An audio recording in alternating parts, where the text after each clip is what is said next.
Olá pessoal, sejam todos bem-vindos ao Livros e etc. Eu me chamo Leonardo Lisboa e dando continuidade aqui à nossa série de vídeos comentando de maneira mais elaborada e mais didática leituras políticas, e o tema desse mês, a qual eu me propus a apresentar aqui para vocês, meus estimados e queridos seguidores aqui do Livros etc., foi, certamente você deve ter tido a oportunidade de assistir a aula anterior a respeito do Manifesto do Partido Comunista.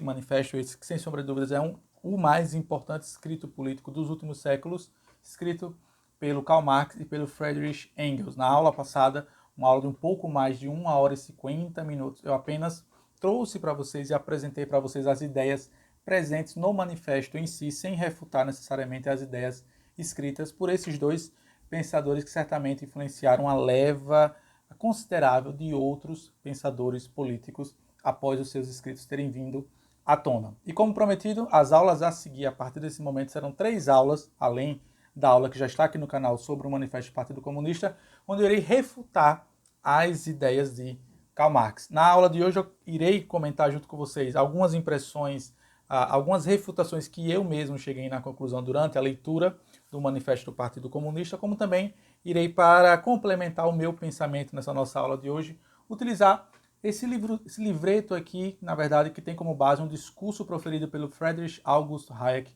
quando foi receber o seu Prêmio Nobel da Economia em 1974, esse livreto chamado A Pretensão do Conhecimento, que é facilmente conectado, de uma maneira negativa, no caso, às ideias apresentadas por Karl Marx e pelo Friedrich Engels. Então essa basicamente vai ser, digamos assim, a linha central dessa nossa aula. Na primeira parte eu irei refutar as ideias de Karl Marx, ou melhor dizendo, contra-argumentar, e depois, no finalzinho, na segunda parte da nossa aula, eu irei utilizar o próprio escrito ou o próprio discurso do Friedrich August Hayek para trazer mais argumentos contrários à ideia de Karl Marx, tá? Então, sem mais delongas, antes do início da nossa aula, eu queria pedir que você deixasse o like, comentasse, compartilhasse. Se você não é inscrito, se inscreva, ative o sino e espalhe esse vídeo para que mais pessoas possam conhecer o Livros e etc. E só lembrando, se você quiser ajudar de alguma outra forma para que mais conteúdos, para que mais vídeos como esse surjam aqui no canal, tem um apoia-se aqui também na descrição, que você pode colaborar com qualquer quantia financeira para ajudar a mim e a minha esposa a continuar a trazer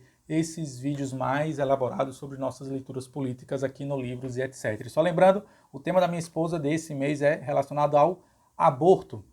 A primeira aula dela já está disponível aqui também no canal. Se você não viu, assista, tá? Uma aula, assim, fantástica. E, modéstia à parte, a minha esposa Isabel Magnânima fez uma aula excelente acerca da introdução, no caso da história e da sociologia do aborto. Se você não viu ainda, por favor, dá uma olhada depois de você ter assistido certamente essa minha aula. Tudo bem, pessoal? Então vamos lá.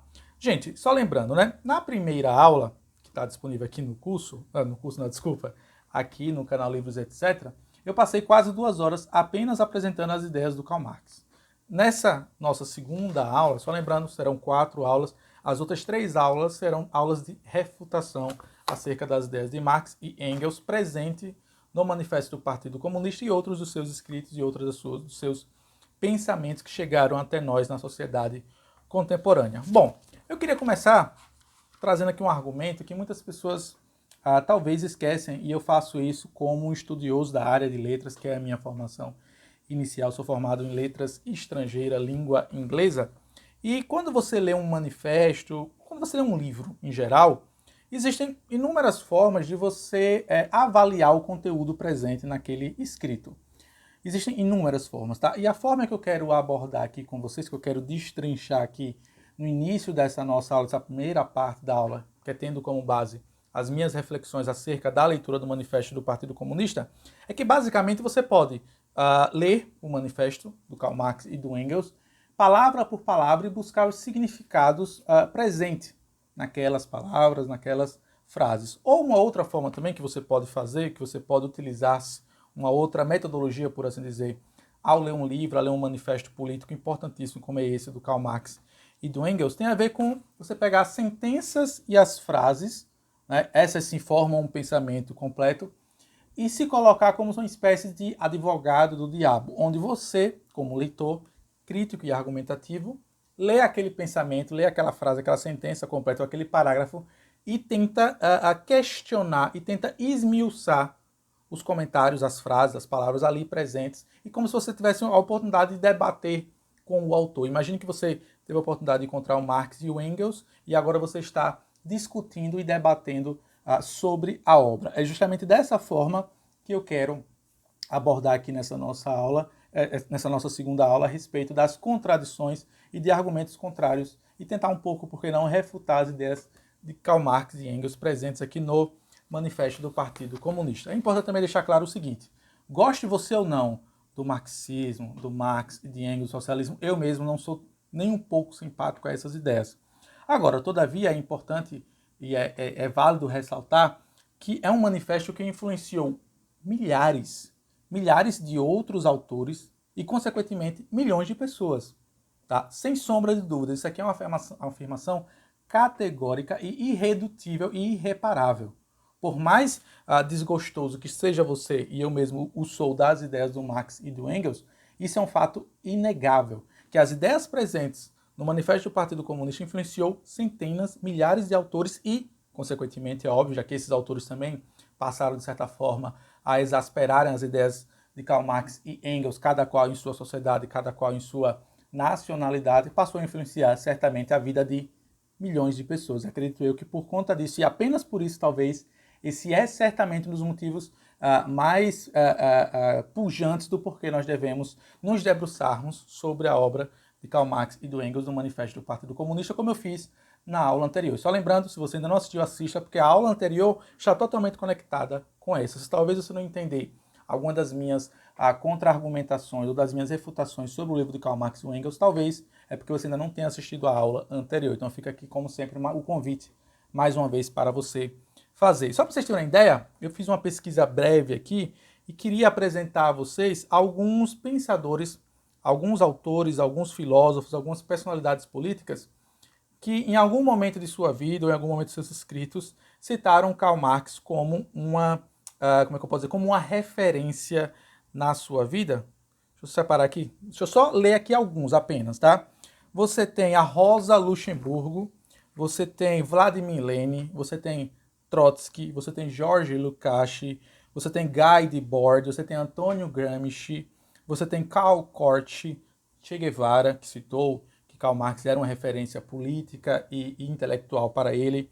Você tem a própria ideia da Escola de Frankfurt, que teve como base ideias marxistas, já especialmente do Antônio Gramsci, da tal da Revolução Cultural. Você tem um dos grandes filósofos franceses, o Jean-Paul Sartre. Você tem Ernest Bloch, você tem Louis Althusser e outros tantos que eu separei aqui. Você tem o Bakunin, né? Se bem que o Bakunin ele era, digamos assim, contemporâneo do Karl Marx, mas ele também, de certa forma, foi influenciado, né? Você tem o Eric John Hobsbawm, um dos maiores historiadores do mundo. Você tem o Theodor Adorno, você tem, mais uma vez, o Jean-Paul Sartre, como eu já falei aqui, tá? Então, vocês imaginem, esses são apenas, sei lá, uma dúzia de autores e pensadores e políticos que eu citei aqui. E aí, consequentemente, esses mesmos agentes políticos acabam por influenciar outras tantas milhares e milhões de pessoas. Agora, um outro ponto que poucas pessoas atentam quando leem o Manifesto do Partido Comunista, e é importante já deixar isso aqui bem assentado, é que o manifesto, assim como todos os escritos desse gênero, ele convida o leitor a realizar uma ação. É um manifesto. Se você pegar o significado da palavra manifesto, é isso, é manifestação, é convocar, impor, digamos assim, a sua agenda e convidar os leitores a participarem da tal da Revolução do Proletariado, que é aquela revolução que é defendida pelo Karl Marx e pelo Engels no seu Manifesto do Partido Comunista. Então, assim, por mais desgostoso que você seja a respeito das ideias do Karl Marx, sem sombra de dúvidas, o Manifesto do Partido Comunista é um chamado à revolução. É um chamado para os agentes leitores agirem em prol da revolução do proletariado, né? Lembrando, logo no início do primeiro e segundo capítulo, Karl Marx utiliza-se do advérbio de intensidade, quando ele diz que toda a história do mundo é movida pela tal da luta de classes, e quando ela afirma também no segundo capítulo que todo proletário deve participar da revolução armada para destronar a burguesia, tirar, né, dirimir a burguesia do poder. Ele usa muito, Karl Marx, essas palavras todas, advérbio de intensidade, que é muito forte e muito marcante. E certamente isso, eu como linguista, já posso contra-argumentar esses dois momentos iniciais presentes na obra do Karl Marx, tanto no primeiro capítulo como no segundo capítulo, porque você não pode utilizar-se desse advérbio de intensidade para justificar a sua filosofia, a sua ideia, porque assim, que pensamento é esse que você tem de que você acredita que toda a história do mundo é movida através da luta de classes e que todo o proletário deseja participar da tal da chamada revolução do proletariado, né? Quando você utiliza esses advérbios de intensidade, e eu como linguista falo isso com convicção, você está nada mais excluindo tudo aquilo que sobra e não fazendo parte e não convidando à reflexão outras formas de pensar ou outros agentes que possam vir a compor aquela sociedade. Além disso, é importante deixar claro o seguinte, que por mais que seja um manifesto que convide o leitor a se tornar um agente ativo da revolução, será que tudo que está aqui é verdade?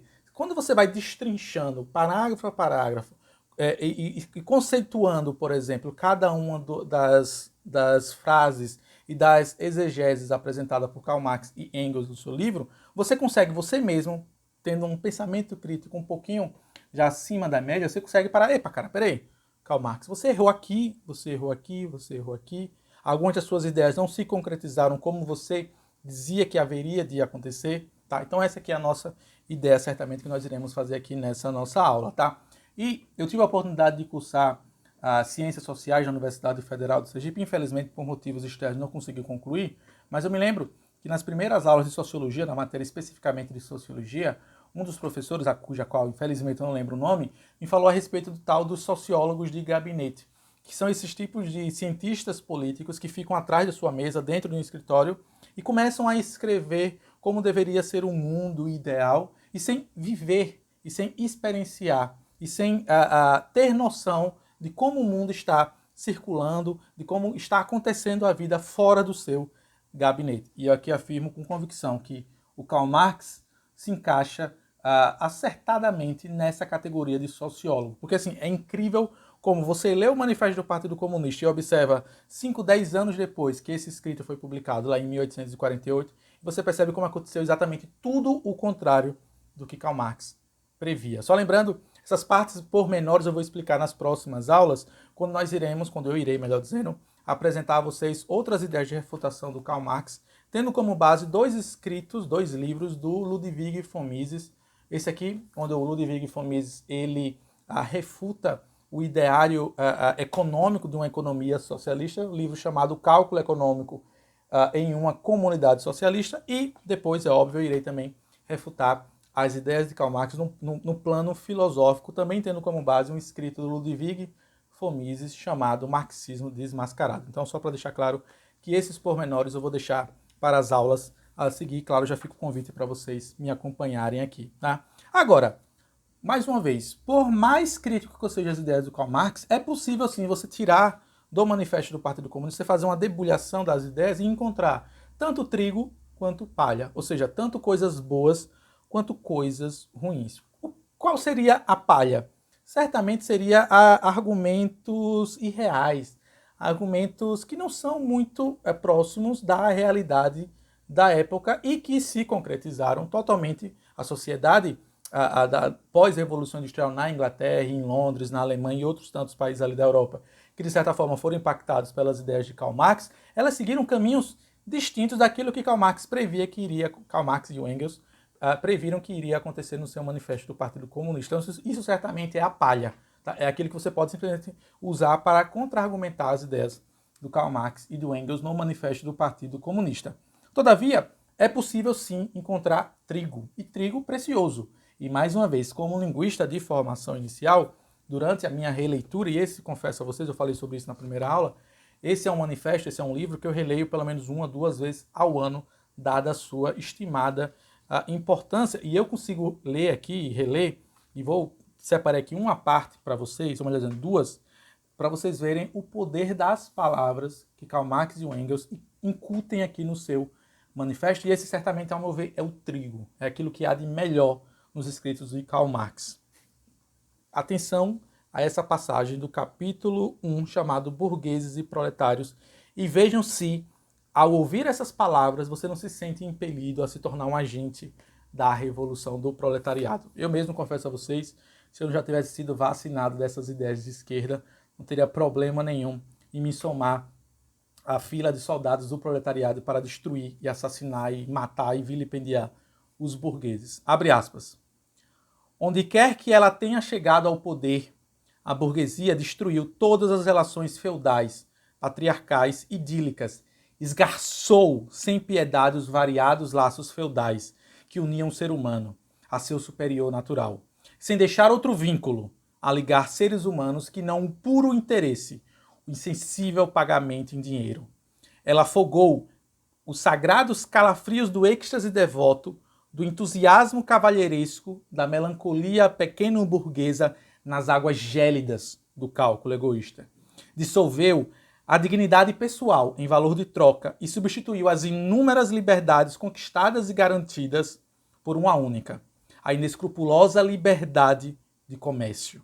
Em resumo, a burguesia trocou a exploração envolta em ilusões religiosas e políticas pela exploração pura e simples, aberta, desavergonhada e direta.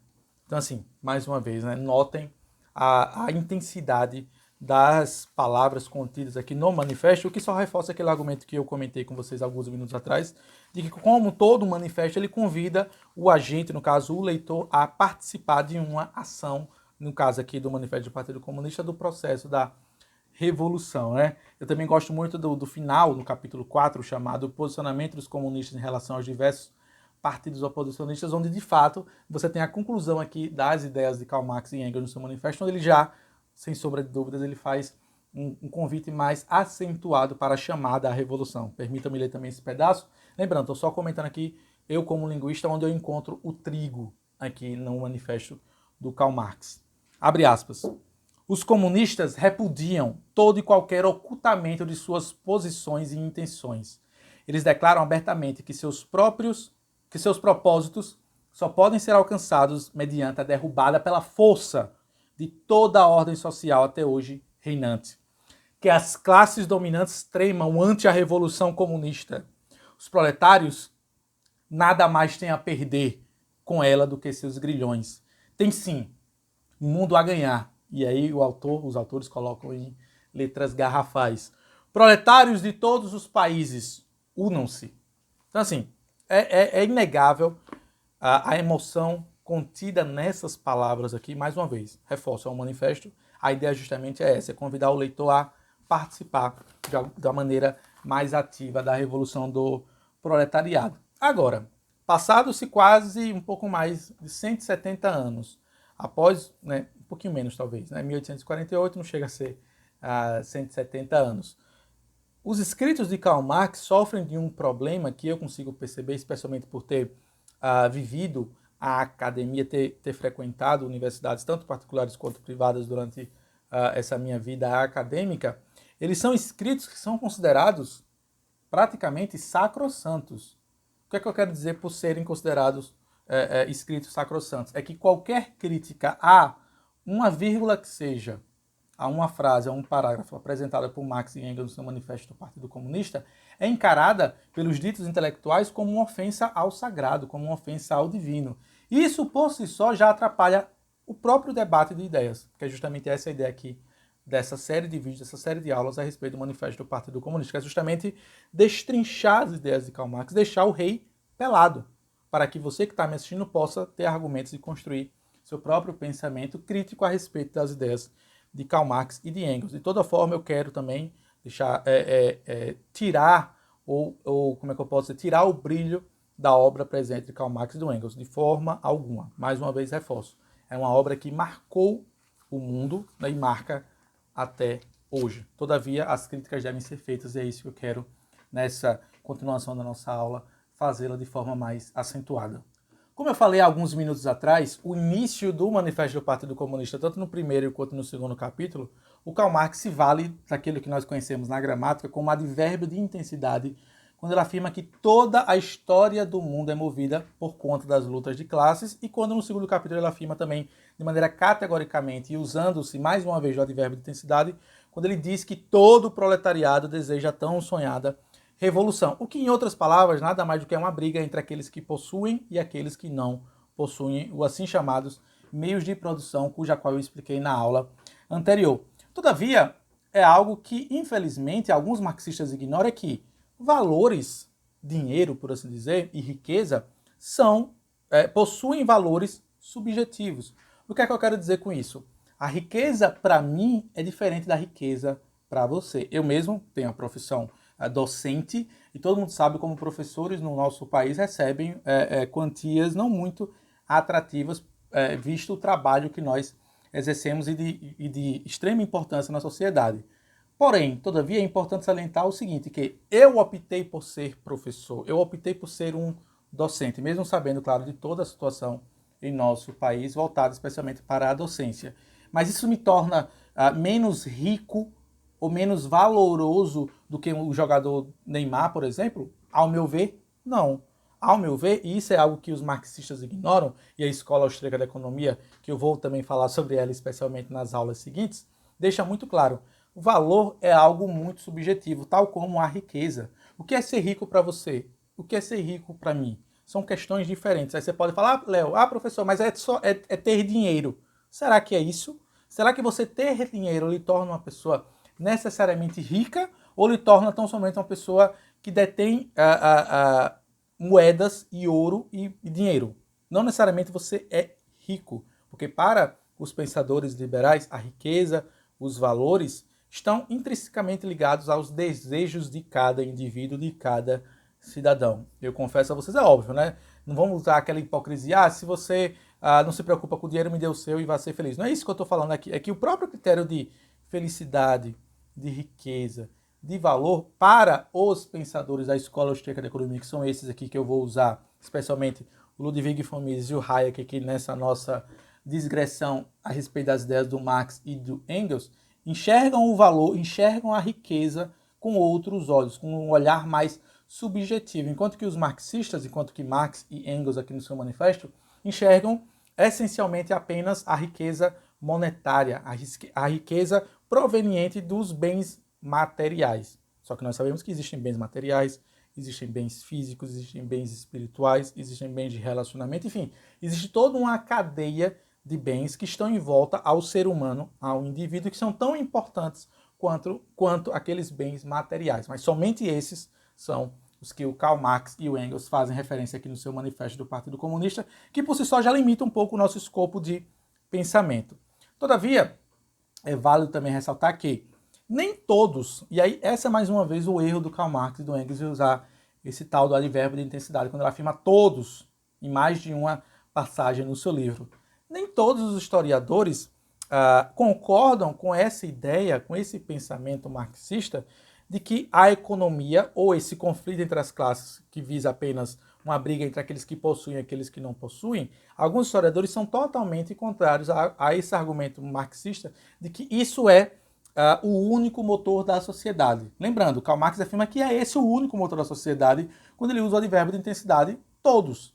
Para alguns historiadores, para alguns economistas, para alguns filósofos, existem outros fatores que compõem a dinâmica social. Então não existe apenas a luta entre aqueles que possuem e aqueles que não possuem, que é isso que eu quero trazer a vocês aqui. Um outro ponto negativo que Karl Marx faz, referência, o Marx e o Engels no seu manifesto do Partido Comunista, eles fazem uma alusão muito negativa e muito vil, por assim dizer, à própria ideia da cooperação econômica que de certa forma, é um produto da divisão do trabalho. Lembremos, se você não teve a oportunidade de assistir, recomendo mais uma vez assistir a aula anterior, que o Karl Marx e o Engels enxergam a própria divisão de trabalho e a cooperação econômica, que é um produto certamente direto da divisão do trabalho, como algo negativo, visto que as pessoas saíram dos espaços feudais, dos feudos, para se tornarem uma massa, o que o Marx e o Engels se referem, uma massa pasteurizada de proletários ou de escravos. Enquanto que para os liberais, a divisão de trabalho foi um dos fatores imprescindíveis para o desenvolvimento da sociedade, porque cada vez mais as pessoas passaram a se dedicar a fazer uma determinada tarefa naquela cadeia de produção, fez com que ela se tornasse cada vez mais especializada ou especialista naquela área da cadeia de produção e pudesse galgar níveis melhores de rendimento, ou seja, no seu trabalho assalariado, e consequentemente fez com que as pessoas encontrassem, digamos assim, o seu espaço no mercado, sem necessariamente, como era, por exemplo, antes do modo do sistema de produção capitalista, onde uma pessoa fazia tudo e fazia tudo meia boca, por assim dizer. Enquanto que, para os liberais, a divisão de trabalho criou o que o Adam Smith chamava de trabalho especialista, trabalho especializado, pois as pessoas passaram a produzir produtos e bens cada vez mais, como é que eu posso dizer, cada vez mais bem feitos, cada vez mais bem produzidos e ofertarem esses mesmos produtos à população. Então, assim, existe sim essa luta de classe entre aqueles que possuem e não possuem? Existe. Os liberais não são contrários a isso. Agora, o erro crasso do Marx e do Engels é dizer que esse é o único conflito que existe dentro da sociedade. Existe, e a própria natureza humana, e de certa forma a natureza animal, pode corroborar com esse pensamento que eu quero apresentar aqui a vocês, na medida de que a luta por hierarquia, a luta hierárquica, sempre esteve presente na condição humana e na condição animal. Animal que eu estou falando aqui, a natureza, tá, pessoal? O reino animal. Isso é algo intrínseco à própria condição humana, como também à própria condição dos animais irracionais, por assim dizer. Por quê? Porque os liberais vão dizer que é algo que está intrínseco em nós, está dentro do nosso ser, querermos estar numa situação melhor amanhã do que estamos hoje. Repito, para os liberais, a ideia do pensamento, né, que circunda a ideia, especialmente da Escola Austríaca de Economia e do Ludwig von Mises, que eu vou apresentar a vocês nas próximas aulas, esse desejo latente de que hoje é um dia bom, beleza, mas amanhã eu quero que seja melhor ainda. E por conta disso, nós travamos outras lutas com nós mesmos, que infelizmente foi algo muito ignorado por Karl Marx e pelo Engels, porque assim, no mundo animal, vamos observar aqui o mundo animal e vocês conseguem talvez fazer algumas alusões e fazer algumas referências ao mundo vigente, aqui no caso, a nós seres humanos. No mundo da natureza, tem uma expressão muito boa da língua inglesa chamada The Winner Takes All, né? O vencedor leva tudo. Isso também, de certa forma, o que é que eu quero dizer quando eu trago essa expressão aqui, que o vencedor leva tudo? Que no reino animal, o animal mais forte, o animal mais atraente, ele destrói os seus adversários e ele leva tudo. Leva todas as fêmeas, ele tem a melhor residência, ele consegue construir sua melhor casa, ele consegue escolher, entre aspas, né? Tomar para si a melhor fêmea, que ela vai gerar as melhores crias, uma melhor prole. Isso também acontece, de certa forma, no mundo dos seres humanos. Nós temos esse desejo de sempre querermos almejar o que há de melhor ao nosso redor. Isso é algo que está presente na condição humana, que infelizmente o Marx e o Engels ignoraram por completamente. Talvez pelo Marx, especialmente falando dele, ser o que nós chamamos na sociologia, que eu falei alguns minutos atrás, do sociólogo de gabinete, né? E quais seriam essas outras lutas? Nós temos lutas internas com nós mesmos, os nossos próprios desejos, sonhos. Nós temos lutas contra a própria natureza. Afinal de contas, a natureza precisou ser domada para nós podermos, digamos assim, utilizar-se dos recursos da natureza em nosso favor. E até hoje existe essa luta constante contra a natureza. Então, por exemplo, você tem uma cidade bem construída e vem um terremoto, e vem um redemoinho, e vem um maremoto e destrói aquela cidade, isso de certa forma é uma luta contra a natureza, onde nós estamos tentando lutar contra a intempestividade da natureza. Uma outra luta que também está muito presente e que, infelizmente, mais uma vez, o Karl Marx e o Engels pareceram ignorar, é a luta pela vida, é a luta pela sobrevivência. Todo dia nós estamos lutando para nos mantermos vivos, um mais do que outros, é óbvio, mas aí tem a ver, claro, com a individualidade de cada um, com os desejos, com os sonhos de cada um. É óbvio que você está numa condição paupérrima, você quer almejar uma condição melhor à la Neymar, você precisa lutar mais. Isso é óbvio. Não precisa ser um gênio da psicologia, não precisa ser um psiquiatra renomado para entender como é que funciona isso. Mas, infelizmente, mais uma vez, os marxistas parecem ignorar, né? E, por si só, essas lutas internas, estas lutas pela vida, estas lutas contra a natureza, elas, por si só, acabam por distribuir o poder entre aquelas pessoas, entre aqueles indivíduos que compõem a sociedade. Existe uma distribuição natural do poder hierárquico na sociedade advindo dessas lutas, ou seja, como produto dessas lutas. Existem dados inúmeros, dados biológicos, antropológicos que comprovam isso, mas, por exemplo, dados biológicos, a própria natureza demonstra que os animais menos adaptáveis, eles vão sendo extintos cada vez mais. Isso é um dado biológico que aquele animal que não se adapta ao meio ambiente ou ao novo meio ambiente, ele tende a ser extinto. Quer ver um dado antropológico que comprova essa ideia da distribuição dos poderes? As próprias guerras, os próprios conflitos. Hoje nós temos resquício de nações que foram derrotadas por outras nações superiores que hoje não mais existem justamente por conta de conflitos bélicos e conflitos armados que aconteciam entre essas nações, que fez com que uma nação se sobrepujasse sobre as outras. Além disso, existe também uma luta que é muito recorrente a nós seres humanos especificamente falando, que tem a ver com nós chegamos ao mundo famintos e solitários.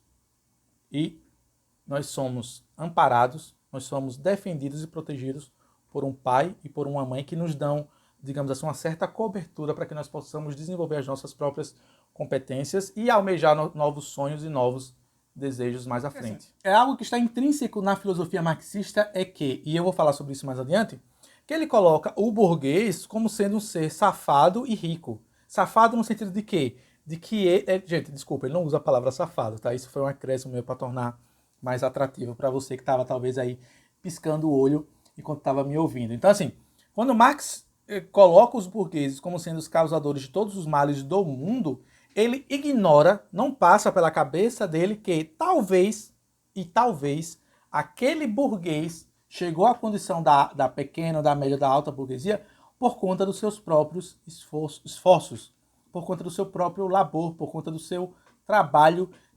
exasperante em prol de uma condição melhor da que ele tinha alguns dias, alguns meses, alguns anos atrás. Então, quando você coloca todos os burgueses na mesma parcela de inimigo, você está reduzindo as pessoas a meramente aquilo que elas possuem. Que essa é a filosofia, talvez, na minha humilde opinião, que caracteriza quão invejosa é a filosofia marxista, de que você odeia as pessoas não pelo que elas são, mas pelo que elas possuem, já que a luta de classes, assim como definida por Karl Marx e Engels, nada mais do que uma luta daqueles que possuem o meio de produção contra aqueles que não possuem. O que ele ignora é que aquele que não possui, que o dia alcançou uma condição melhor, talvez ele tenha adquirido aquilo pelo seu próprio esforço.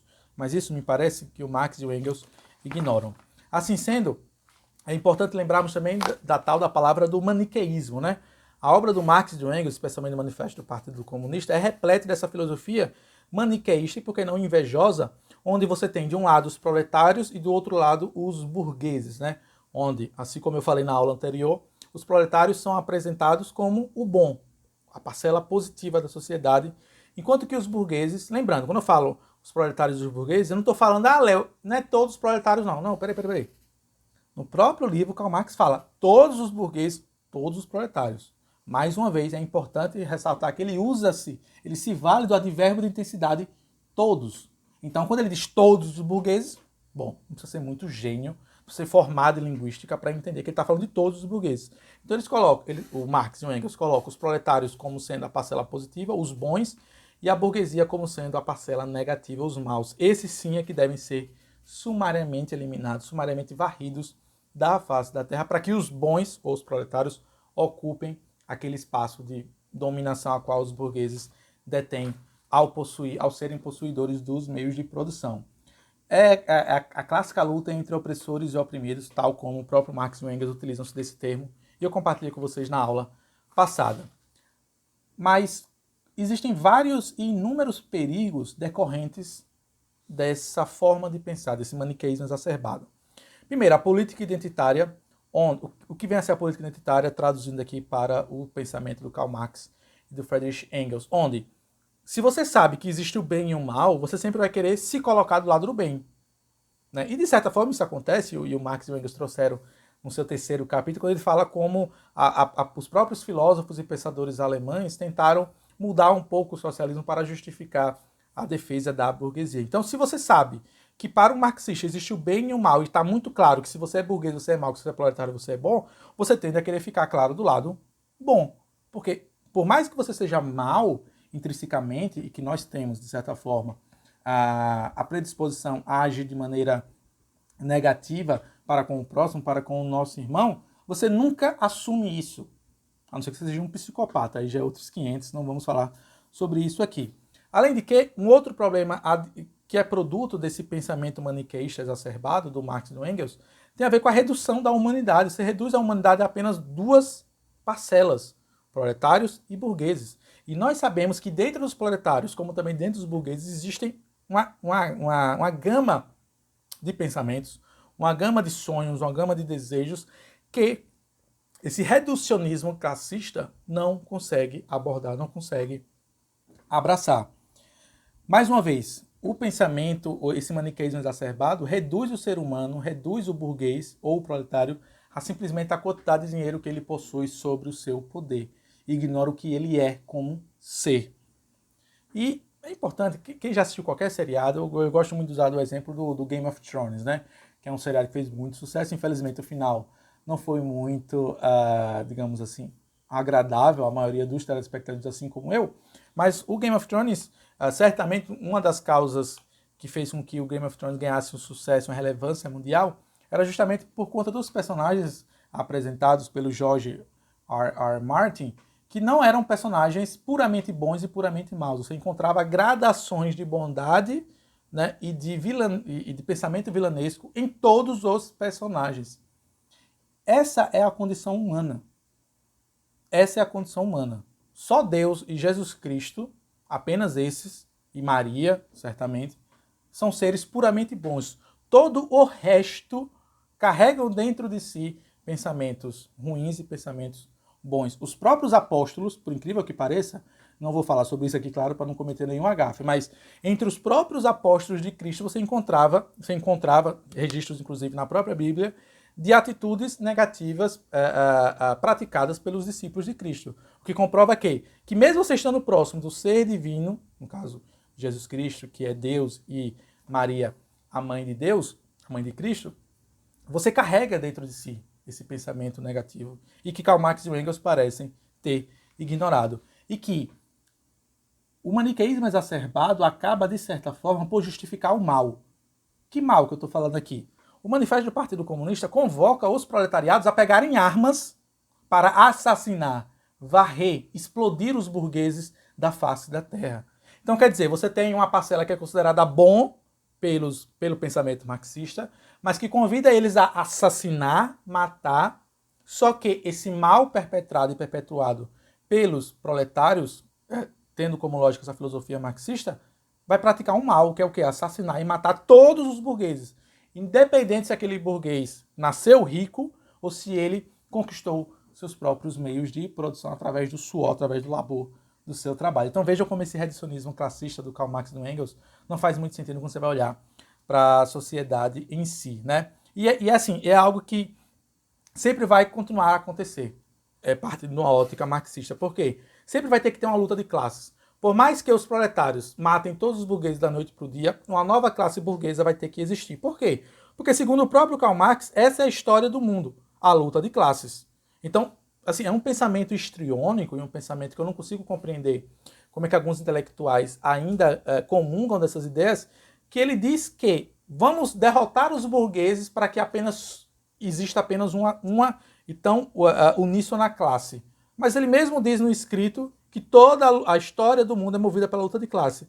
Então, peraí, então quer dizer que o marxista vai destruir uma classe para depois ter uma classe só e aí já era, acabou os problemas do mundo. Não. O que vai acontecer é que os próprios proletários, agora na condição de burgueses ou de controlar a sociedade, é que eles mesmos agora vão criar outras classes dentro deles mesmos, outras gradações, outros níveis, e a luta vai continuar. E foi isso que aconteceu na história do mundo. Desculpa. E foi isso que aconteceu na história do mundo. Em todo lugar onde experiências marxistas chegaram a acontecer, foi isso. Esse foi o resultado. Os proletários tomaram o poder da burguesia, se tornaram a nova burguesia, e outros conflitos entre os próprios proletários, agora burgueses, passaram a acontecer. E o Marx e o Engels utilizam-se sempre da palavra ditadura. Tá? Então, assim, só por aí, como linguista também por formação, você já pode ver uma certa hipocrisia quando os marxistas atuais hasteiam bandeira e levantam-se de maneira peremptória contra as ditaduras e tudo mais, só que eles ignoram que o Marx e o Engels defendiam a ditadura do proletariado. E assim, defendiam a ditadura do proletariado como se ela fosse uma coisa boa. Só que quando você vai para a letra ou melhor dizendo, para o significado da palavra ditadura, você não consegue encontrar nada positivo advindo dessa situação, ou desse regime, que eu quero compartilhar aqui com vocês. Era para ter aqui, distrair de ditadura. Eu tinha separado, mas peço desculpas, acabei desmarcando aqui quando eu estava preparando a aula. Ditadura. Vejam como é que algo pode ser bom se o significado da palavra ditadura é exatamente esse que eu quero compartilhar aqui com vocês. Então vejam o significado da palavra ditadura e notem como é que isso pode ser algo bom. Mas segundo Marx e Engels é sim, ditadura do proletariado é muito boa. Abre aspas. Forma de governo em que o poder executivo é soberano sobre o legislativo e o judiciário e é detido por um grupo que se perpetua autoritariamente no poder. Qualquer forma de poder exercido arbitrariamente. A ditadura do proletariado. Então, como é que isso pode ser algo bom? Então, basta você observar o significado das palavras em si, mais uma vez, tá? Você não pode simplesmente pegar as palavras e buscar os seus significados e formar ideias e formar concepções. É necessário você entender toda a obra e o contexto em que a obra foi inserido. Ou, melhor dizendo, o contexto em que a obra foi produzida. Isso faz toda a diferença para o entendimento da filosofia marxista através de um olhar externo. Né? Então, como é que a ditadura do proletariado, em outras palavras, pode ser bom? Se é um governo arbitrário, se é um governo autoritário. Mas, além disso, e caminho aqui para a conclusão dessa nossa primeira parte da aula, você tem o quê?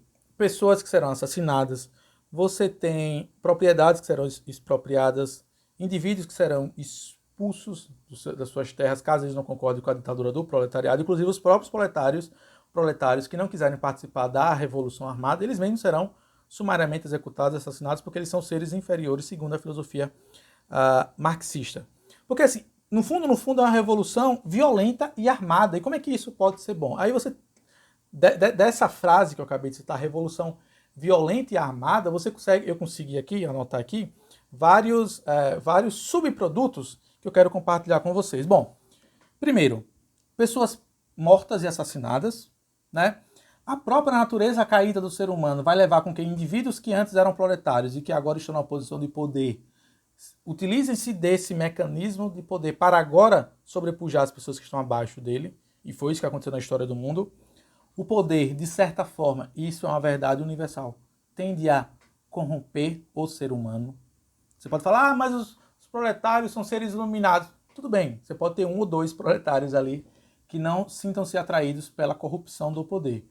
Todavia, por conta da nossa natureza caída, inúmeros proletários irão sucumbir à corrupção ao poder da corrupção e irão utilizar-se dos mecanismos de produção e de poder que agora estão sob o seu domínio para justamente sobrepujar. O outro ponto que a ciência política explica muito é que não existe vacância de poder. Uma vez que os proletários matem e assassinem os burgueses, aqueles burgueses que estavam ocupando espaços de poder terão que ser, aqueles espaços agora vagos, terão que ser ocupados por proletários. E esses proletários certamente irão utilizar-se desse poder, vez ou outra, em prol de si mesmo. A expropriação e a destruição dos bens dos burgueses. Como é que isso pode ser bom? Como é que essa ditadura pode ser boa se você está destruindo o trabalho de uma vida, de uma família ou de uma pessoa que dedicou horas e horas do seu labor para a construção daquele patrimônio, daquele bem, né? Por mais irrelevante que possa parecer as ideias presentes aqui de Karl Marx e Engels, e que ele ignore que tem alguns buracos crassos na sua filosofia, toda revolução tem um líder. E esse líder... Então vejam qual é a ideia da revolução do proletariado, né? Vamos destruir os burgueses. Tá, e quando chegar lá em cima, quem é que vai comandar? Vai ter que ter um líder. E aí eu pergunto a vocês, quem é que será esse líder? O Karl Marx e o Engels não apresentam no seu manifesto do Partido Comunista nenhum indício sobre quem deve ser escolhido como líder. E o que é que acontece? Tem um livro muito bom do Hofbauer, chamado O Caminho da Servidão, um capítulo especificamente que ele fala a respeito de como os maus chegam ao poder em situações excepcionais como essa. Porque para você ser um líder pós uma revolução, durante uma revolução, você tem que ser uma pessoa sem caráter nenhum. que apenas os maus, nessas situações de excepcionalidade, é que atingem o poder. Então vejam que a Revolução Proletariada, que é apresentada por Marx e Engels como sendo algo positivo, no fundo, o líder mor vai ser uma pessoa negativa. Quer ver um exemplo do mundo real? Revolução Russa de 1917. Quem foi que chegou ao poder pós-Revolução Russa? Né? Primeiro veio Lenin veio a falecer, depois veio Stalin.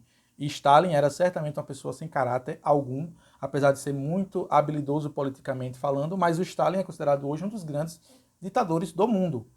Inclusive, acusações sobre ele de que ele assassinou mais pessoas do que Hitler, com o Holocausto e com a tal da solução final. Então vejam como essas revoluções do proletariado levam as pessoas malignas a ocupar esses espaços de poder.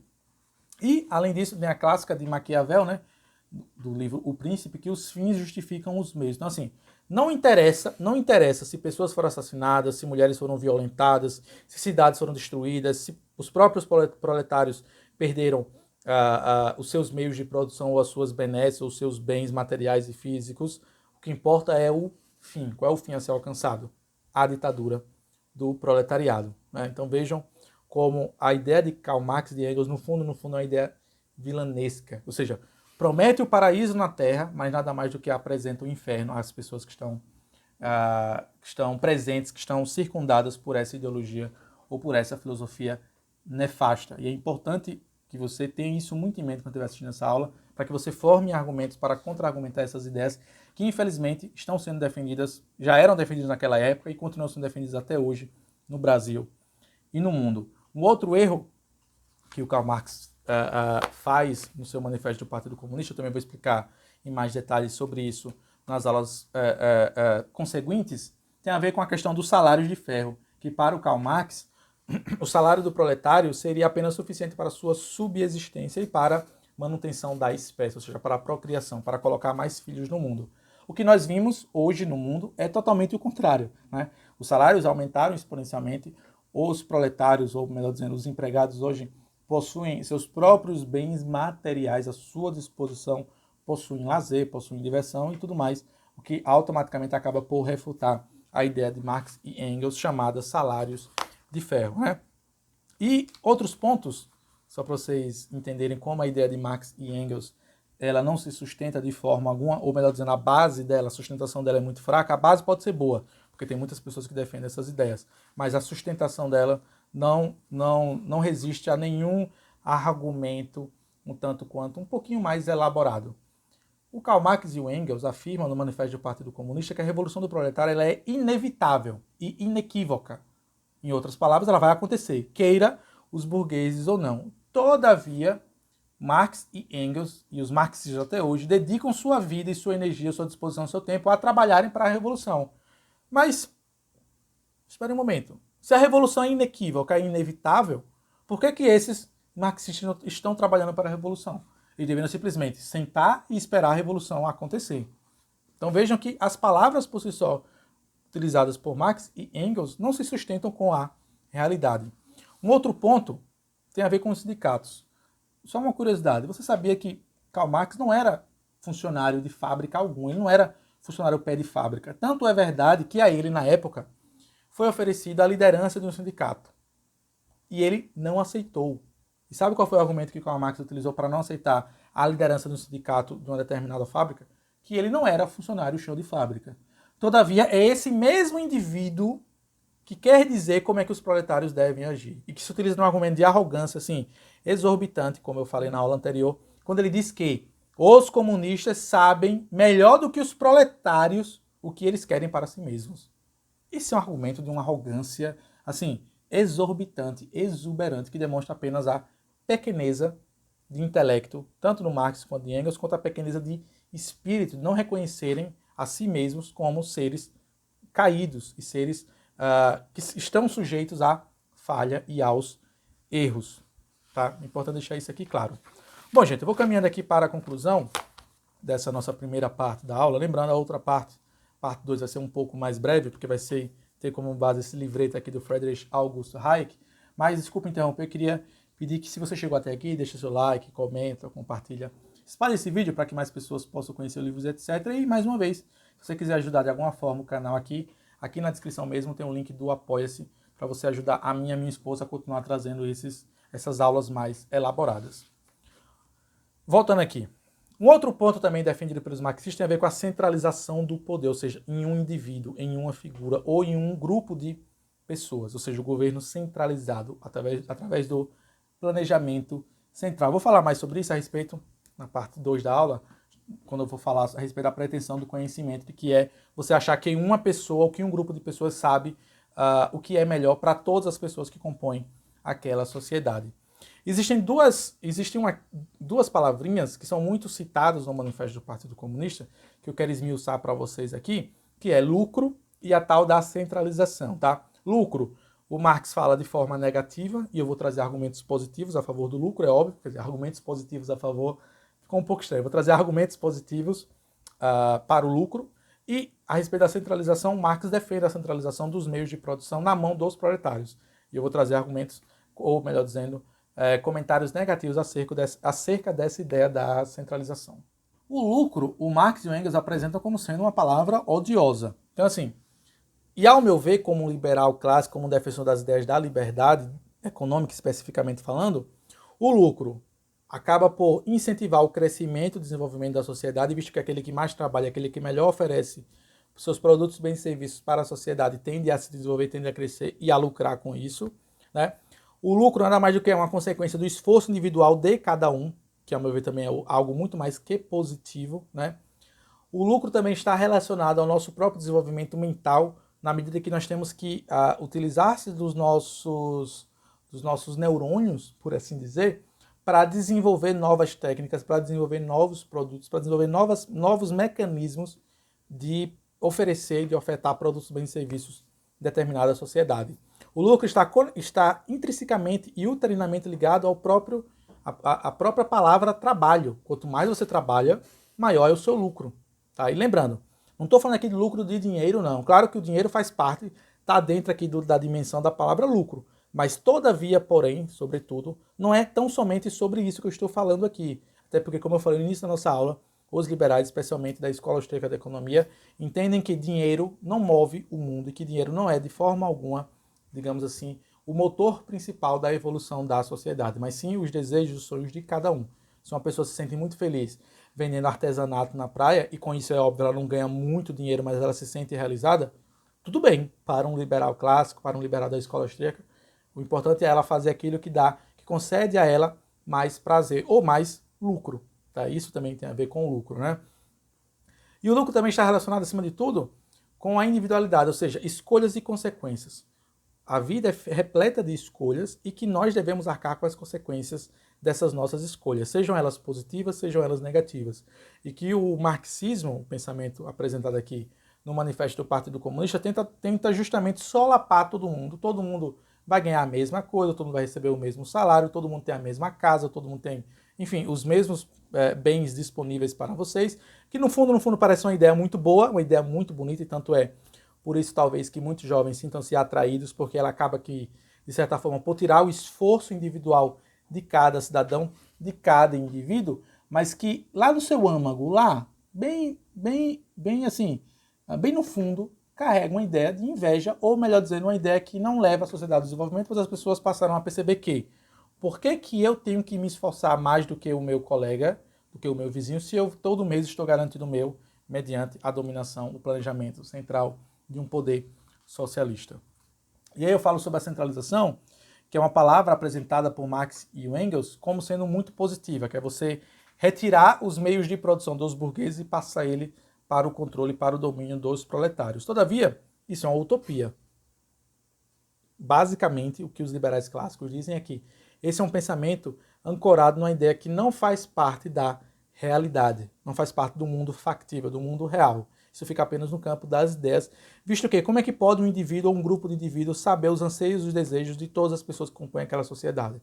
Então, não faz sentido nenhum você centralizar o poder em pouquíssimas mãos. Além de que o conhecimento ele é disperso na sociedade. O próprio Friedrich August Hayek fala sobre isso, tanto aqui no seu livreto, tendo como base o seu discurso que ele proferiu em 1974 na Academia Real, quando ele foi receber o Prêmio Nobel de Economia, que as pessoas, o conhecimento está disperso no mundo, as pessoas possuem conhecimentos distintos, e que uma única pessoa é impossível a ela ser possuidora de todo o conhecimento do mundo. Então, um ditador, afinal de contas é a ditadura do proletariado, então quem é que vai assumir esse poder? É um ditador.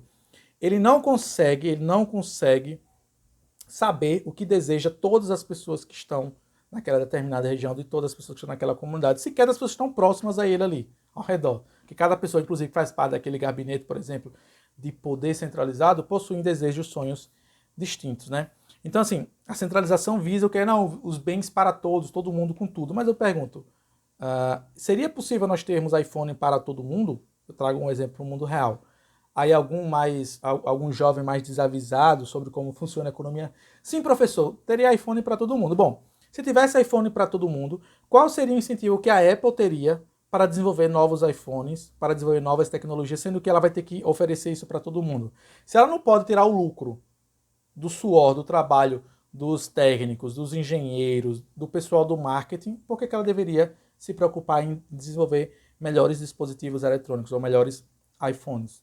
Vejam que a ideia da centralização por si só é algo que não cabe no mundo real. Além de que o ditador, ele é considerado como se fosse uma inteligência suprema, que sequer pode ser criticado em suas decisões.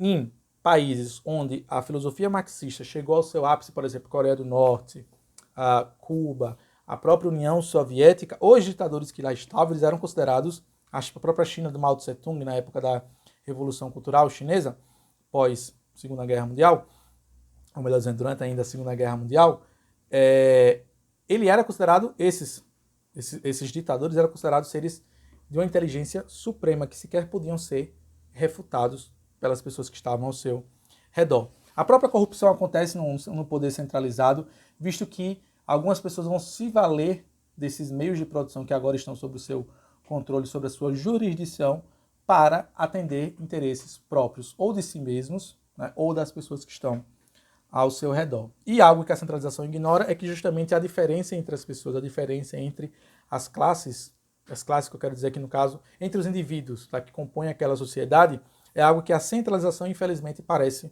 solapar ou parece ignorar.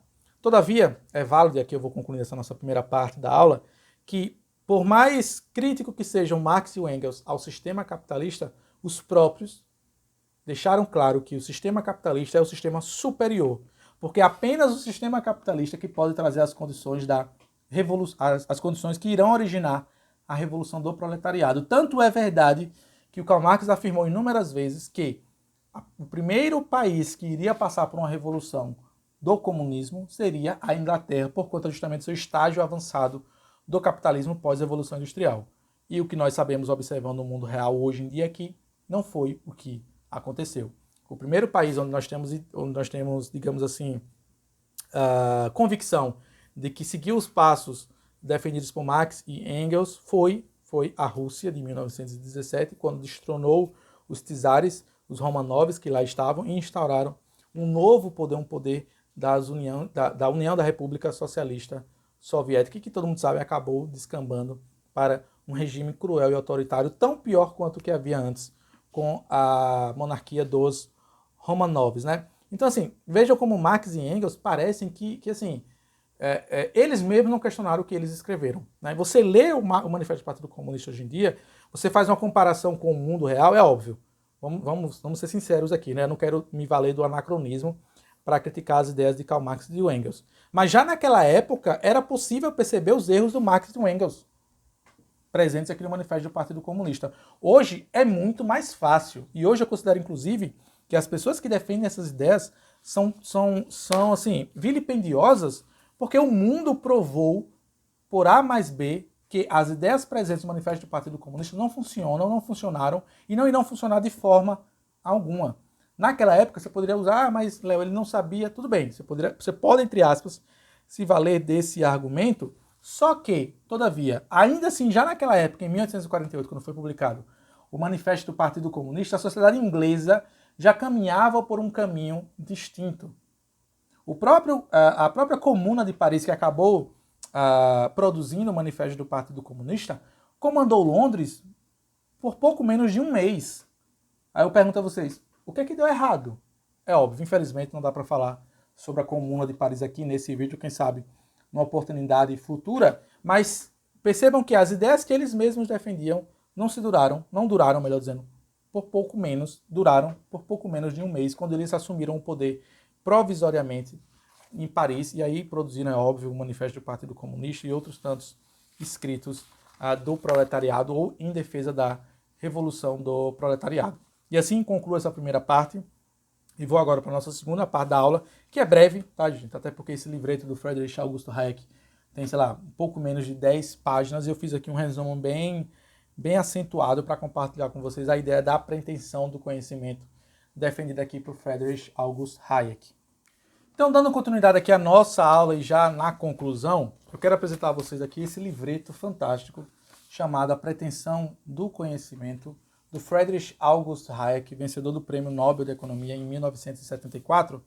E esse livreto é dividido em duas partes. Tem o primeiro discurso, no banquete de gala, ou seja, anterior ao dia do recebimento do seu Prêmio Nobel de Economia, e logo depois tem o ensaio 2, onde é o discurso do laureado, ou seja, quando ele foi receber de fato o Prêmio Nobel de Economia. O primeiro ensaio é pequeno, é curtíssimo, mas eu acho importantíssimo que vocês compreendam as palavras do Friedrich August Hayek e, de certa forma, como elas estão ancoradas naquilo que o Friedrich August Hayek chama da dispersão do conhecimento, que vai totalmente contra as ideias defendidas por Marx e Engels no seu Manifesto do Partido Comunista. Então, eu queria ler ipsis literis a primeira parte do discurso, porque ela é bem resumida, e logo depois eu vou comentar brevemente também algumas passagens importantes da segunda parte do seu discurso, que foi proferido no dia seguinte. Então vejam o ensinamento do Prêmio Nobel de Economia acerca dessa ideia, que no fundo é marxista,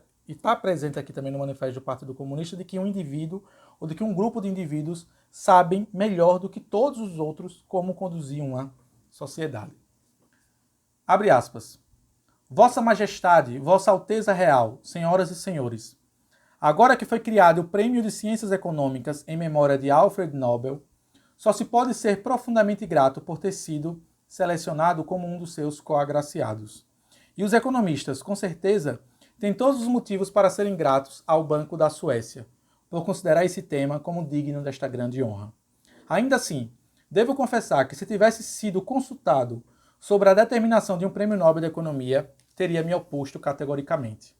Uma das razões seria o temor de que tal prêmio, como acredito ser verdadeiro, para as atividades de alguma das grandes fundações científicas, tenderia a acentuar as oscilações do modismo científico. A comissão de seleção refutou esta apreensão, de forma brilhante, ao outorgar o prêmio a uma pessoa como eu, cujas opiniões são tão fora de moda. Não posso demonstrar a mesma tranquilidade quanto à minha segunda causa de apreensão. É que o Prêmio Nobel confere a um indivíduo uma autoridade que em economia nenhum homem poderia concentrar. Tal fato não é relevante em ciências naturais. Nesse campo, a influência exercida por um indivíduo é, sobretudo, uma influência sobre seus pares especialistas. E esses, logo, o redimensionam se ele for além de sua competência. Mas a influência do economista, que importa mais que tudo, é o alcance sobre os leigos, políticos, jornalistas, funcionários públicos e público em geral. Não há razão alguma pela qual um homem que tenha feito uma contribuição marcante para a ciência econômica deva ser onicompetente em relação a todos os problemas da sociedade, como a imprensa tende a tratá-lo, até que no final ele próprio possa vir a ser convencido a assim crer. Convence-se um indivíduo até mesmo a sentir como dever público pronunciar-se sobre problemas aos quais pode não ter dedicado atenção especial. Não tenho certeza de que é desejável fortalecer a influência de alguns economistas por intermédio dessa cerimônia tradicional, alvo de olhares, reconhecimento de realizações já talvez de passado distante. Por isso, estou quase inclinado a sugerir que vós exijais dos laureados um juramento de humildade, uma espécie de juramento de Hipócrates, segundo o qual o premiado em pronunciamentos públicos nunca vá além dos limites da sua competência. Ou pelo menos, ao conferir o prêmio, vós deveres lembrar ao agraciado o sábio conselho de um dos grandes homens de nossa área, Alfred Marshall, que escreveu, abre aspas, os estudantes de ciências sociais devem temer a aprovação popular. O mal os acompanha quando todos os homens os elogiam. Então vejam as palavras. Eu poderia encerrar a aula certamente apenas com esse ensaio inicial do Friedrich August Hayek, quando na noite, no jantar, do banquete de gala, antes da sua premiação como Nobel de Economia, para vocês entenderem o que é que o Hayek está falando aqui, que vai totalmente contrário à ideia de Marx e de Engels sobre a respeito do conhecimento, ou da centralização do conhecimento em uma pessoa ou em um grupo de pessoas. Todavia, a parte 2 do ensaio, ele vai apresentar de maneira mais elucidativa o porquê dessa sua visão a respeito do conhecimento, especialmente os conhecimentos relacionados à ciência econômica. Permitam-me iniciar aqui.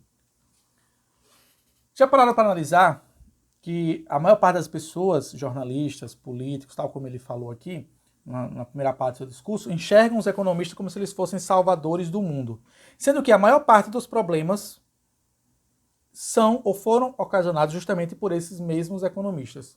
Então, quer dizer, como é que nós procuramos economistas para salvar o mundo, através das suas políticas econômicas, sendo que foram eles mesmos que nos colocaram nessa situação, por assim dizer, infernal ou dificultosa?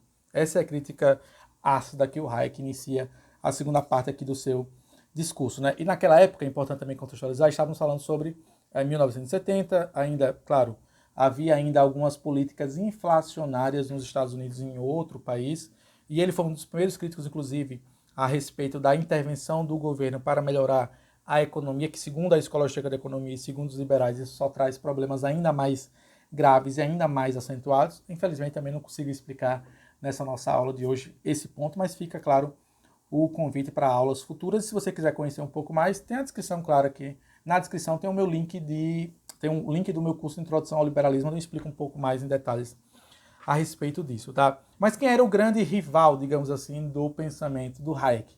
Era um cara chamado John Maynard Keynes, que era um economista muito famoso, muito conceituado e muito ouvido pelos políticos, pelos jornalistas, pelos artistas, que defendia a ideia da política monetarista, ou seja, o governo, para resolver o problema do governo, né, para que o governo resolva o problema da economia da nação, basta que ele acrescente mais moeda, mais papel moeda, ou seja, imprima mais dinheiro no mercado e coloque em circulação, e isso vai resolver os problemas do mercado. Só que é curioso que o próprio Keynes tem uma frase icônica que ele afirmava que no futuro todos nós iremos morrer, né?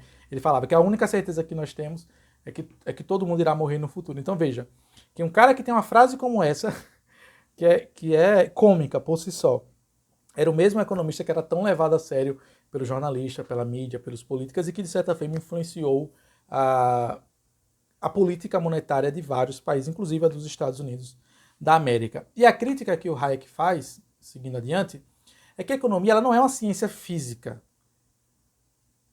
E você não pode, na ciência econômica, o que eu quero dizer por ser ciência física? A ciência econômica é uma ciência, acima de tudo, humana. Ela lida com os seres humanos, com os indivíduos, com seus sonhos, desejos, atribulações e própria forma de pensar. Enquanto que a ciência física lida com objetos observáveis e verificáveis. Os seres humanos, você consegue observar 1, 2, 3, 4 seres humanos. A sua ação física, mas a sua ação mental é humanamente impossível ser, como é que eu posso dizer, planejada, ou você, melhor dizendo, construir algo tendo como base o pensamento dos seres humanos, porque nós somos sujeitos a tomar inúmeras atitudes que, vez ou outra, o modelo econômico não consegue enxergar, e que isso acaba certamente por dificultar as previsões dos economistas.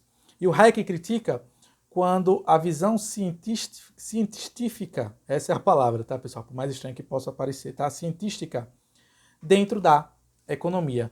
Porque ele vai falar que esse pensamento, que lembrando, não é um pensamento científico, não, tá? O Hayek, de forma alguma, é contrário ao pensamento científico. Ele é contrário ao pensamento cientística, que nada mais do que é exatamente isso aqui que eu quero explicar a vocês. Abre aspas. É decididamente não científica no verdadeiro sentido do termo, pois envolve uma aplicação mecânica e indiscriminada de hábitos de raciocínio a campos diferentes daquele em que tais hábitos foram criados. Ou seja, é encarar a economia, por ser uma ciência humana, segundo Hayek, segundo os liberais, como algo mecânico e previsível, sendo que os personagens que compõem o modelo econômico, o sistema econômico, somos nós, indivíduos. seres totalmente distintos uns dos outros. E para o Hayek, esse é um dos maiores males dos economistas modernos e contemporâneos a ele, no caso, o próprio John Maynard Keynes, né? Uma outra crítica que ele faz diz a respeito a um dos maiores problemas que estava acontecendo de maneira urgente nos Estados Unidos a respeito do nível de emprego. E aí o governo, para tentar resolver o problema da baixa, digamos assim, da baixa produção de empregos, decidiu aumentar a demanda por produtos, bens ou serviços. Ou seja, foi o que o governo fez. Passou a investir nas suas empresas ou a investir em empresas privadas para que essas empresas produzissem cada vez mais para, digamos assim, inflar o mercado de produtos, bens e serviços que as pessoas iriam comprar. Que é basicamente o que isso também, consequentemente, aumentou o nível de emprego, né? Ou seja, as pessoas passaram a precisar trabalhar para comprar esses produtos agora injetados no mercado de forma artificial. Só que isso cria, claro, uma crise de superprodução, porque você tem muitos produtos no mercado e não necessariamente você tem pessoas dispostas a comprar ou que estejam dispostas e disponíveis a sacrificar o seu salário para comprar esses produtos. Mas isso é um fato observável, inclusive no nosso país, quando no governo de Dilma e Lula e Dilma, enfim, governo do PT, criou a própria ideia de aumentar a frota rodoviária em nosso país e passou a oferecer caminhões para motoristas a preço de custo, basicamente, ou seja, o motorista pagava basicamente o valor do caminhão e tinha vários subsídios e tudo mais. E isso aumentou de tal forma a quantidade de caminhões em circulação que o valor do frete decaiu e decaiu cada vez mais até o ponto de que alguns caminhoneiros que entraram nesse boom do mercado ferroviário, né, do mercado caminhoneiro, por assim dizer, incentivados por uma política governamentista do governo Lula e Dilma, depois perceberam que não valia, não compensava, que o valor do frete decaiu porque aumentou a quantidade de pessoas ofertando essa mão de obra de transporte de cargas, produtos, bens e serviços entre as rodovias do nosso país, e o trabalho passou a não valer mais a pena, e inúmeros caminhoneiros hoje em dia carregam dívidas astronômicas por conta de terem, digamos assim, creditado a sua mão de obra a uma política governamentista.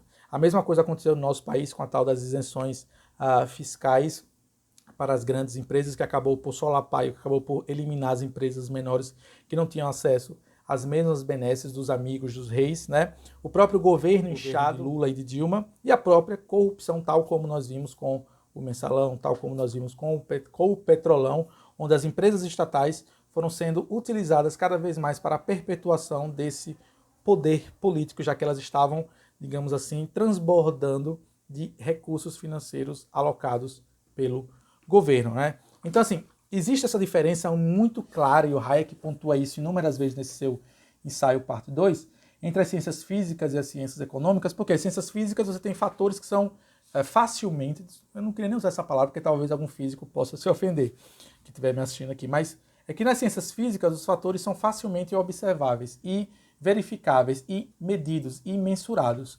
Enquanto que nas ciências econômicas, ou nas ciências humanas, por assim dizer, os fatores são incertos, né? As variáveis beiram o infinito, ou melhor dizendo, são infinitas, pois o mercado age de forma a não seguir nenhum padrão, nenhum modelo matemático. Então esses fatores que para o Friedrich August Hayek e outros tantos pensadores liberais que não são mensuráveis, que são fatores variáveis na ciência econômica, faz com que o economista deva tomar uma posição, segundo Friedrich August Hayek, e eu tendo a concordar em gênero, número e grau, que é justamente a sua limitação como um economista e na condução de políticas econômicas. Coisa essa que, segundo o Friedrich August Hayek, os economistas monetaristas, por que não os economistas marxistas, parecem ignorar. Então, assim, os seres humanos não podem ser colocados como números numa planilha do Excel. Você não pode trabalhar, você não pode atuar, ou melhor dizendo, você não pode esperar que a economia siga fórmulas matemáticas, assim como é uma planilha do Excel, e assim como trabalha, por exemplo, as ciências físicas. Não funciona dessa forma, pois, mais uma vez, reforço esse argumento aqui para deixar isso bem marcado na mente de você, meu querido estimado aluno e aluna que está me assistindo aqui.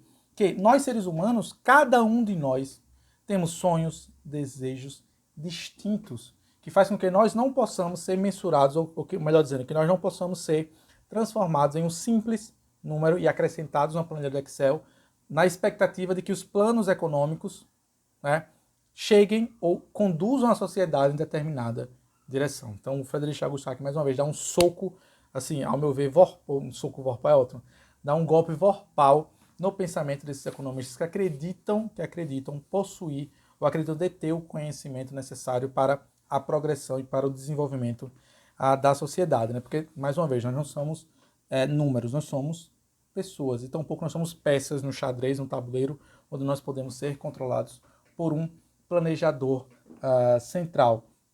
Porque é necessário usarmos o argumento da ignorância. Por mais evoluída que seja a sua equação matemática, a sua equação econômica, os indivíduos que compõem aquela equação são variáveis que não podem ser mensuradas por nenhum ser humano. Tanto é que o próprio Friedrich August Hayek faz uma referência aqui aos escolásticos, aos economistas que acabaram, de certa forma, dando sua contribuição para a própria economia, escola austríaca de economia, que eram padres, jesuítas, diáconos, enfim, a Igreja Católica teve uma participação fundamental no próprio desenvolvimento da ciência econômica moderna, especialmente da escola austríaca de economia, quando o próprio Hayek vai falar que tão somente Deus é o único ser que poderia otorgar para si esses planejamentos econômicos, pois ele conhece todas as variáveis, pois ele foi criador de todos os filhos que ocupam a Terra, e que nenhum ser humano na Terra tem essa mesma capacidade que apenas Deus possui em seu controle. Então vejam que, assim, além de ser muito assertivo na sua crítica, ele convida mais uma vez a nós, seres humanos, a nós economistas, a reconhecermos a nossa pequeneza diante da magnitude do mundo e, claro, da criação divina. E aí Marx, desculpa, falei tanto Marx que acabei confundindo aqui. E aí o próprio Friedrich August Hayek tenta responder, tá, tudo bem, temos essa demanda por produtos, bens e serviços, temos essa questão do emprego que está decaindo, que essa conta não fecha, mas qual é a principal causa do desemprego, segundo o Friedrich August Hayek? Ele faz mais uma crítica à intervenção do governo na economia. É que, abre aspas, segundo ele, existe uma discrepância entre a demanda de bens e serviços e a mão de obra alocada para a construção destes. Ou seja, os planejadores acreditam que estão gerando mão de obra onde realmente é necessária, quando no fundo não é a demanda da sociedade, ou seja, uma demanda artificial. Só lembrando aqui, tá, gente? Oferta e demanda. Oferta é aquela quantidade de produtos disponíveis no mercado e demanda é o desejo dos consumidores. Para o Hayek, o erro dos planejadores centrais é presumir de uma maneira arrogante qual é o desejo das pessoas. Tá? Tanto é que, aí eu me lembro do próprio Adam Smith, no seu livro A Riqueza das Nações, quando ele falava sobre a ideia da mão invisível, que ele acreditava que, de certa forma, de maneira bem simplória, aqui também, mais uma vez, é humanamente impossível explicar tão resumidamente todo o conceito por trás da mão invisível do livre mercado abordado por Adam Smith, mas fica o convite, claro, caso seja do seu interesse, a participar do meu curso de Introdução ao Liberalismo, que está aqui presente na descrição desse vídeo, eu explico de maneira mais detalhada. Quando o próprio Adam Smith dizia que o mercado era regido por uma mão invisível, algo que não poderia ser mensurado, não poderia ser definido, não poderia ser controlado por nenhum ser humano. Mais uma vez, tem um argumento aqui um tanto quanto teológico, por que não, de como o mercado ele é regido. Por quê? Por mais assertiva que possam ser suas previsões, ela ainda carece do conhecimento de todas as variáveis, ou seja, de todos os indivíduos que compõem aquele processo mercadológico. E eu consigo fazer uma alusão, talvez os mais jovens vão me entender, com aqueles jogos de estratégia em tempo real, tipo World of Warcraft, Age of Mythology. Não World of Warcraft, Warcraft, tá? World of Warcraft é o MMORPG. Estou falando de Warcraft, Age of Empires, Age of Mythology.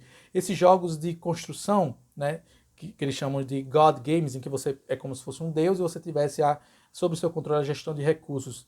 E você, talvez se você já tenha jogado, vai entender melhor o que eu estou falando, que vez ou outra uma decisão errada sua faz com que um funcionário, ou melhor dizendo, um personagem seu, fique sem ter o que fazer naquele determinado mapa, justamente por uma decisão errônea sua. Então você imagina a dificuldade que nós temos de, nesse tipo de jogo, RTS ou God Games, controlar todos os indivíduos e alocá-los nas suas determinadas funções. E vez ou outra nós sofremos, nós que eu digo assim, o jogo, né? O mapa ou até mesmo o nosso território sofre consequências negativas por conta de nossas escolhas e você está controlando, sei lá, 50 personagens. Então como é que você pode almejar ter o controle de milhões de pessoas sentado num gabinete e apenas assinando papéis e colocando esses indivíduos como se fossem números frios. Vejam que o próprio jogo, os próprios jogos RTS, God Games, trazem para nós um exemplo muito claro e latente de que a pretensão do supra do conhecimento que alguns economistas otorgam para si, e economistas marxistas também, não faz sentido nenhum para o mundo real, né? Eu separei aqui a página 33, só compartilhar com vocês o que é que o Hayek fala sobre a tal das ciências sociais, e que eu acho um pensamento fantástico, eu que vim das ciências sociais e vim das letras também. Abre aspas. Reside no fato das ciências sociais, semelhante a grande parte das ciências biológicas, porém, diferente de grande parte das ciências físicas, tem de lidar com estruturas de complexidade essencial, ou seja, com estruturas cujas propriedades características podem ser exibidas somente por intermédio de modelos compostos por um número relativamente grande e infinito de variáveis. Então, assim, a vida real não é um simulador, não é um The Sims. Quem já jogou The Sims sabe o que eu estou falando. Você controla uma família, você coloca eles para fazer funções. E que vez ou outra, ainda assim, você controla uma família de 4 pessoas, você faz um erro e coloca, sei lá, o bebê na piscina e esquece de construir uma escada. Inclusive eu lembro quando eu era muito adolescente, tinha esse bug do The Sims, né? Você construiu uma piscina na sua casa e se você não tivesse uma escada, você colocava a pessoa lá na piscina, ela não conseguia sair da piscina. Então vejam como esses jogos de simuladores, acabam ensinando a nós o quão ignorantes nós somos no tocante à economia e de forma alguma devemos ser arrogantes ao querer gerenciar todas as pessoas que compõem aquela sociedade, né? Porque assim, as ciências físicas, elas têm essa característica, e mais uma vez, estou falando isso aqui tendo como base o escrito, o ensaio do Friedrich August Hayek. Se algum físico ou alguém que faz parte da ciência física quiser deixar um comentário ou fazer uma observação, fique à vontade aqui no espaço dos comentários.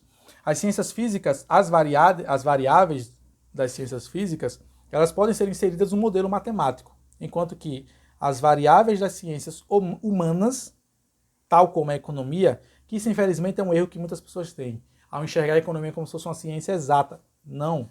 A ciência da economia, desde o seu princípio, era uma ciência humana.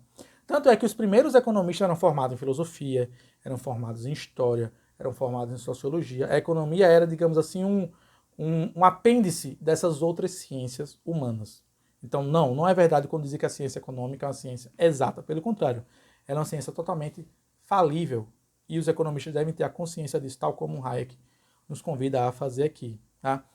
Aí você tem a ver, por exemplo, um outro critério muito observável de como a economia ela é incerta, ela é instável, a própria questão dos valores dos salários, por exemplo, na iniciativa privada e nos empregos governamentais, seguem lógicas totalmente distintas. Por quê? Porque o governo ele enxerga a economia de uma outra forma, visto que ele não depende digamos assim, da boa gestão daquele seu produto. Os Correios é um exemplo latente em nosso país. Os Correios não precisam se preocupar em produzirem, em ofertarem um produto de excelente qualidade, porque eles detêm, de certa forma, pelo menos em algumas partes, o monopólio. Enquanto que na iniciativa privada, a busca por melhoria e por experiências mais agradáveis ao consumidor, essa é uma preocupação recorrente e constante do proprietário daquele comércio. E também, todavia, é importante notarmos que a matemática ela é estritamente diferente da economia. A matemática são números frios, números previsíveis, enquanto que a economia são números vivos, pujantes, que carregam dentro de cada número ali uma pessoa, um indivíduo, com mais uma vez, sonhos e desejos que estão presentes no seu âmago. Então, assim, os escolásticos já tinham nos ensinado isso, ou melhor dizendo, já tinham nos alertado a isso, a respeito disso, no século XVI, da nossa pequeneza diante do mundo. Então, assim, o Hayek conclui que não faz sentido os economistas atuais defender esse tipo de planejamento central, sendo que 400, 500 anos antes aqui do seu discurso, nós já tínhamos economistas defendendo justamente a ignorância da própria ciência econômica.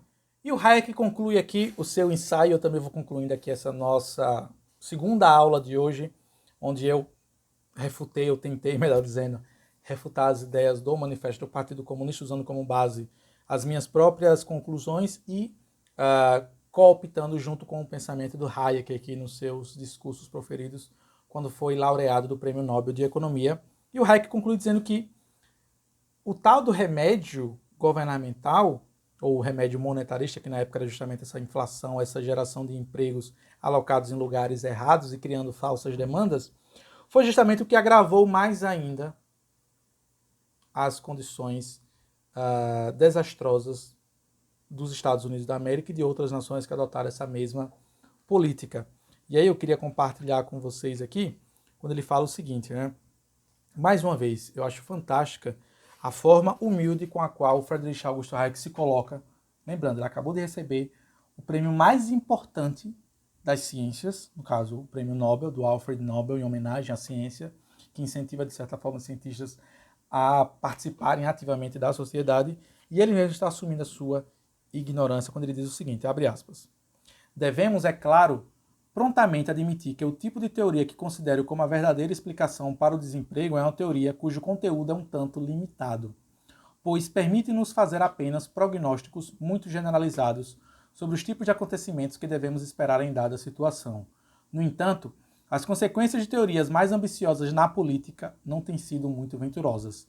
Confesso que prefiro um conhecimento imperfeito, porém verdadeiro, mesmo que deixe muitas coisas indeterminadas e imprevisíveis, a um pretenso conhecimento exalto, mas provavelmente falso. Então, ele explica mais adiante aqui um pouco mais de qual seria a sua possível solução para essa questão do emprego e da oferta, demanda nos Estados Unidos da América. Mais uma vez, eu vou deixar na descrição desse vídeo aqui, essa versão aqui em PDF, caso você queira ler todo o ensaio, todo o discurso proferido pelo Hayek quando foi receber o seu prêmio Nobel de Economia, que aí você talvez tenha um relance um tanto quanto distinto aqui dessas nossas aulas e, claro, do próprio pensamento do Hayek. E aí eu concluo lendo e trazendo a vocês o próprio Hayek na conclusão aqui no final do seu ensaio, quando ele diz o seguinte, e vejam como isso aqui, de certa forma, imagine Marx, e aí eu fico aqui só elocubrando e imaginando como seria uma conversa entre Marx e Hayek dizendo isso para Marx. Abre aspas. Caso o homem não deseje causar mais dano do que bem na tentativa de melhorar a ordem social, terá de aprender que nesse, assim como noutros campos em que a complexidade essencial de um determinado tipo prepondera, ele não pode adquirir o pleno conhecimento que o daria o controle dos eventos possíveis. Devera, portanto, usar o conhecimento que conseguir adquirir, não para moldar os resultados como um artífice faz com sua obra, mas, ao contrário, para cultivar um crescimento a oferecer um ambiente favorável aos moldes do jardineiro com as plantas. O reconhecimento dos limites insuperáveis do conhecimento deve, de fato, ensinar ao estudioso da sociedade uma lição de humildade, que deve impedi-lo de tornar-se cúmplice na luta fatal dos homens pelo controle da sociedade. Uma luta que o torna não só um tirano de seus semelhantes, mas que pode muito bem torná-lo o destruidor de uma civilização não criada por nenhuma mente, mas surgida dos esforços livres de milhões de indivíduos. E assim o Hayek conclui o seu discurso. Certamente ele foi ovacionado e aplaudido de pé pelas pessoas que lá estavam o assistindo receber esse prêmio Nobel de Economia, e espero ter conseguido apresentar a vocês aqui uma pequena ideia da refutação, de refutações, melhor dizendo, aos escritos do Marx e de Engels no Manifesto do Partido Comunista, tendo como base aquilo que eu expliquei, argumentos que eu cheguei à conclusão após a leitura, e outros tendo como base esse próprio discurso do Hayek chamado A Pretensão do Conhecimento. Só lembrando, nas próximas aulas, aí sim serão aulas mais, digamos assim, mais profundas, eu irei abordar, refutar as ideias de Marx no plano filosófico, utilizando o livro do Ludwig von Mises chamado Marxismo Desmascarado, e na última aula dessa nossa série de aulas a respeito de Marx e das refutações de suas ideias, eu vou trazer um outro livro também do Ludwig von Mises, refutando as ideias de Marx no plano econômico, ou seja, como o socialismo ele é inevitavelmente errôneo no tocante à economia. Bom, gente, então é isso. Agradeço a atenção, a paciência de todos vocês que me acompanharam nessa longeva aula de um pouco mais de uma hora. Penso eu que as ideias de Marx, elas são tão, digamos assim, são tão flamejantes na nossa sociedade, que não pode ser diferente. As ideias de contra-argumentação, as ideias que acredito eu serem fundamentais para contra-atacar as ideias de Marx, não podem ser apresentadas de maneira rasa e superficial. Então, peço desculpas, talvez por ter tornado essa aula um pouco mais longeva, mas acredito eu que não poderia ser de uma forma diferente, porque é necessário que nós formemos em nosso país uma nova intelectualidade para justamente estar disposta e apta a contra-argumentar e contra-atacar e refutar todas as ideias marxistas no seio de nossa sociedade, independente do espaço social ao qual você que está me assistindo ocupe. Essa é certamente o meu objetivo com todas essas aulas que eu irei apresentar a vocês mais adiante. Mais uma vez, agradeço a atenção de todos vocês. Fiquem com Deus e não esqueçam que esse mês especificamente falando, os temas do nosso canal aqui, Livros, etc., meu e da minha esposa, são aborto e marxismo. Então, provavelmente, após essa minha aula, você vai ter uma oportunidade de continuar assistindo outras aulas sobre... Então, as aulas são intercaladas, tá? Uma aula sobre aborto, uma aula sobre marxismo. Então, vejo vocês na próxima semana com a aula 3. Agradeço mais uma vez a presença, a participação e a atenção de todos vocês. Nos vemos na próxima aula, se Deus assim nos permitir. Por favor, não esqueça de deixar seu like, comentar, compartilhar, espalhe o vídeo para que mais pessoas conheçam livros, etc. E, mais uma vez, se for do seu interesse, quiser e tiver vontade de ajudar o canal de alguma outra forma, dá uma olhada no link do Apoia-se aqui, contribua com qualquer quantia financeira para que tanto eu quanto a minha esposa possamos continuar a fazer esse trabalho de divulgação de leituras políticas comentadas aqui no YouTube. Sem mais delongas, me despeço de vocês. Fiquem todos com Deus mais uma vez. Até a próxima. Tchau, tchau, pessoal.